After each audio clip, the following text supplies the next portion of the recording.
നമസ്കാരം. 4K ന്യൂസിലേക്ക് സ്വാഗതം. ബി.ജെ.പി. ദേശീയ അധ്യക്ഷൻ ജെ.പി. നദ്ദയുൾപ്പെടെയുള്ള നേതാക്കൾക്കെതിരെ കേസെടുത്തു കർണാടക പോലീസ്. ജെ.പി. നദ്ദ, ബി.ജെ.പി. കർണാടക സംസ്ഥാന president BY. Vijayendra, BJP. IT. Cell മേധാവി അമിത് മാളവ്യ തുടങ്ങിയവർക്കെതിരെയാണ് കേസെടുത്തിരിക്കുന്നത്. ബി.ജെ.പി. കർണാടക സ്റ്റേറ്റ് കമ്മിറ്റിയുടെ ഔദ്യോഗിക എക്സ് അക്കൗണ്ടിൽ പങ്കുവച്ച വീഡിയോയുടെ പേരിലാണ് കേസ്. വീഡിയോ മുസ്ലിം വിഭാഗത്തിനെതിരെ വിദ്വേഷം വളർത്തുന്നതാണ് എന്നാണ് പരാതി. എസ്.ടി. രേവണ്ണ അറസ്റ്റിലായ ദിവസം കർണാടക ബി.ജെ.പിയുടെ ഔദ്യോഗിക എക്സ് ഹാൻഡിലിലായിരുന്നു വീഡിയോ പ്രത്യക്ഷപ്പെട്ടത്. ബി.ജെ.പി. ഐ.ടി. സെൽ മേധാവി അമിത് മാളവ്യയുടെ എക്സ് ഹാൻഡിലും ഈ വീഡിയോ പങ്കുവച്ചിരുന്നു. മുസ്ലിം വിഭാഗത്തിന് ആനുകൂല്യങ്ങൾ നൽകുമ്പോൾ എസ്.സി. എസ്.ടി. വിഭാഗങ്ങളെ തഴയുന്നു എന്നായിരുന്നു വീഡിയോയുടെ ഉള്ളടക്കം. കാർട്ടൂൺ രൂപത്തിലുള്ള വീഡിയോ മുസ്ലിം വിഭാഗത്തെ ടാർഗറ്റ് ചെയ്യുന്നതായിരുന്നു. വീഡിയോക്കെതിരെ നേരത്തെ കോൺഗ്രസ് തെരഞ്ഞെടുപ്പ് കമ്മീഷനെ സമീപിക്കുകയും ചെയ്തിരുന്നു. ഇതിന് പിന്നാലെയാണ് ഇപ്പോൾ പോലീസ് കേസെടുത്തിരിക്കുന്നത്.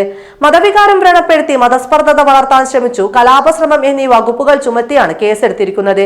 കോൺഗ്രസ് രാജ്യത്തെ സാധാരണക്കാരുടെ സ്വത്തുക്കൾ പിടിച്ചെടുത്ത് മുസ്ലിങ്ങൾക്ക് വീതിച്ചു കൊടുക്കുമെന്ന മോദി അടക്കമുള്ള നേതാക്കൾ തുടർച്ചയായി പ്രചരിപ്പിക്കുന്ന പ്രസ്താവനയ്ക്ക് സമാനമായ വീഡിയോ ആണ് ബി.ജെ.പി. പ്രചരിപ്പിച്ചത്. സൂക്ഷിക്കണമെന്ന് 3 തവണ ആവർത്തിച്ച് എഴുതിക്കൊണ്ടുള്ള കുറിപ്പോട് കൂടിയാണ് വീഡിയോ പങ്കുവച്ചിരിക്കുന്നത്.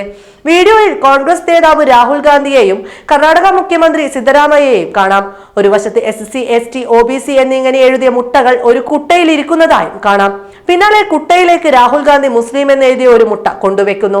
തുടർന്ന് മുട്ട വിരിയുകയും മുസ്ലിം എന്നെഴുതിയ മുട്ട വിരിഞ്ഞുണ്ടായ വലിയ കോഴിക്കുഞ്ഞിന് മാത്രം രാഹുൽ ഭക്ഷണം കൊടുക്കുകയും ചെയ്യുന്നു.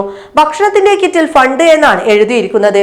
ശേഷം മറ്റു കോഴിക്കുഞ്ഞുങ്ങളെ വലിയ കോഴിയും രാഹുൽ ഗാന്ധിയും ചേർന്ന് കുട്ടയിൽ നിന്നും പുറത്താക്കുന്നു. ഇതിന് പിന്നാലെ എല്ലാവരും ആർത്തുചിരിക്കുന്നു. ഈ രീതിയിലാണ് വീഡിയോ നിർമ്മിച്ചിരിക്കുന്നത്. എന്തായാലും 8ന്റെ പണി തന്നെയാണ് ഇപ്പോൾ ബി.ജെ.പിക്ക് കിട്ടിയിരിക്കുന്നത്. ദേശീയ അധ്യക്ഷനെതിരെയാണ് ഇപ്പോൾ കേസെടുത്തിരിക്കുന്നത്. ഇത് മോദിക്കും കൂട്ടർക്കും ഏറ്റ കനത്ത പ്രഹരം തന്നെയാണ്.